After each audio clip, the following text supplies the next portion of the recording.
توی کلیپ آموزشی برداشتن لک و جوشی که قبلتر از این ویدیوها ما ضبط کردیم، اونجا نشون دادیم که چطور میتونیم لک و جوش ها رو تک تک انتخاب کنیم و اونا رو حذفشون کنیم. اما اگر صورت به اندازه لک و جوش داشته باشه که نتونیم اونها رو تک تک انتخاب کنیم، باید چه کار کنیم؟ همراه ما باشیم.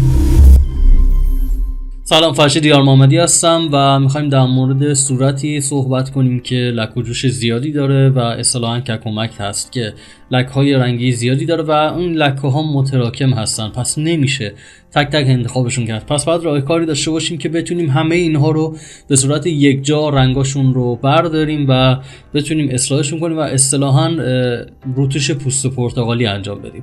و این روتوش برای خروجی گرفتن عکسایی که بخواد توی فضای مجازی اینستاگرام که کیفیت رو خود پلتفرم اینستاگرام پایین میاره تا بخواد توی محیط خودش آپلود کنه، این نوع روتوش مناسب اونجاست. ولی برای عکسایی که بخواد سایز بزرگ چاپ بشه نیازه که یک روتوش بهتر و البته اصولی تر انجام بشه.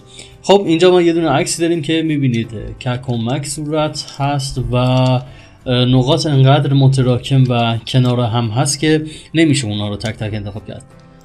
کارو شروع میکنیم. کنترل جی رو میزنم از روی کیبورد و یه کپی از لایم میگیرم. همین کپی گرفتن رو میتونم از این قسمت هم انجام بدم، اما ترجیح میدم که با کیبورد کامپیوتر انجام بدم چون سرعت کار به شدت بالا میره. خب کنترل آی رو میزنم و ماسکم و لایم رو معکوس میکنم. بلند مودش رو روی حالت ویوید لایت میذارم. میرم سراغ فیلتر و آدر و های پس رو ایجاد میکنم. خب عددی که ما اینجا میذاریم بر اساس عکسمون، بر اساس پورتریت بودنش، یعنی اینکه فقط بخواد چهره باشه یا نه نیم تنه باشه، تمام قد باشه. البته توی تمام قد شاید به کار نیاد، ولی تو عکسای نیم تنه و عکس پورتریت به کار میاد و این عدد رو بر این اساس، بر اساس سایز صورت نسبت به کل عکس ما میسنجیم که فکر می‌کنم الان برای این عکس همین عدد 21 خیلی عالیه. اوکی رو میزنم و میرم سراغ فیلتر و بلر گاشن بلر رو باز میکنم.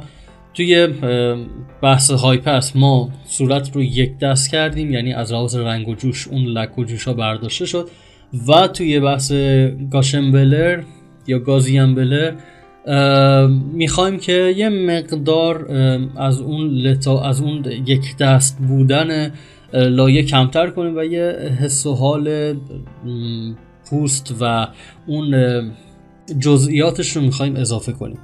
خب من یه مقدار اینجا زوم میکنم و میبینید که اگر بحث بلر رو اضافه کنیم میبینید که چه تاثیر داره میذاره و میبینید که الان نزدیک به حالت پوست شده و عددش هم اینجا باز هم تقریبی و تجربی هست. فکر میکنم اینجا مناسبه، بیشتر هم شاید بشه. خب بیشتر اگر کنیم میبینید که اینجا دیگه کم کم داره اون ککومک ها دیده میشه. یه مقدار کمش میکنم، فکر کنم همون عددی که قبل انتخاب کرده بودیم مناسبه. اوکی رو میزنم و حالا آلت رو نگه میدارم روی ماسک، یه دونه کلیک میکنم که علاوه بر اینکه ماسک ایجاد میشه یه ماسک معکوس به ما بده. بی رو میزنم، براش رو انتخاب میکنم، آلت و کلیک سمت راست رو نگه میدارم. میتونم با این کار سایز براشم رو بزرگ کنم. با بالا و پایین آوردن موس هم میتونم هاردنسش رو کم یا زیاد کنم که خب طبیعتا اینجا باید هاردنس طوری باشه که لبه ها مشخص نباشه.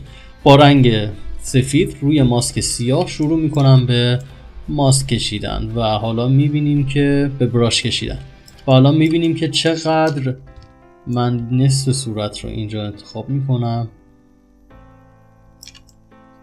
و حالا میتونیم صورت رو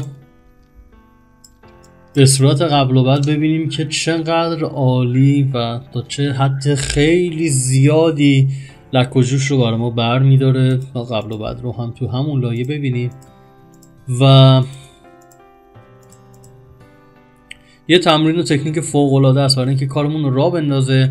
از اون تکنیکاییه که مخصوص فضای مجازی مثل اینستاگرامی که بخوایم کارمون رو سریع انجام بدیم و برای اون عکسایی که فکر میکنید از لحاظ رنگ و نور مناسب و فقط میخواید که لک و جوش صورت برداشته باشه، یه راهکار خیلی فوق العاده است. فرشید دیار محمدی هستم. اگر به این دسته از کلیپ ها، یعنی آموزش فتوشاپ به زبان فارسی و البته کاملا رایگان، اگر علاقه‌مندید میتونید کانال یوتیوب ما رو سابسکرایب کنید و زنگوله کنارش رو هم بزنید تا اگر کلیپ جدیدی گذاشتیم اعلانش برای شما بیاد و بتونید تشریف بیارید و استفاده کنید. 2 تا ویدیو دیگه هم من معرفی میکنم که تو حال هوای ادیت عکسای فضای باز هست، تکنیک های فضای ادیت عکسای فضای باز. ممنون از اینکه همراه ما هستید و همراه ما باشید.